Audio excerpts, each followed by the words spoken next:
আসসালামু আলাইকুম রহমতুল্লাহি ওবরাকাত।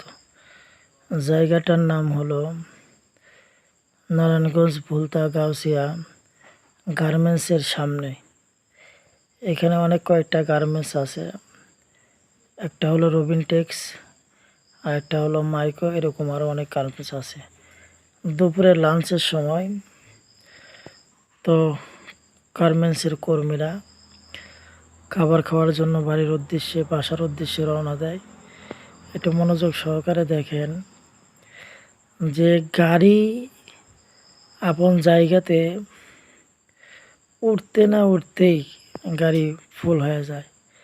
মানুষ কীভাবে পারাপারি তাড়াতাড়ি করে গাড়িতে উঠতেছে দেখেন, কত রিস্ক নিয়ে, জীবনের ঝুঁকি নিয়ে। অল্প একটু উদাসীনতা বা অলসতার কারণে হয়তো একটা দুর্ঘটনা ঘটে যেতে পারে। গাড়িওয়ালারাও অনেক দ্রুত টান দেয় শুধুমাত্র 2-4 টাকার জন্য, কিন্তু তারা এগুলো কোনো পরোয়া করে না। যদি একটা দুর্ঘটনা ঘটে যায়, আর ছেলে মেয়ে সবাই সম্মিলিতভাবে কীভাবে গাড়িতে ওঠে।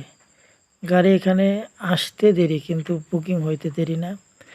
সময় আনুমানিক 1:45 বা 1টা বাজে।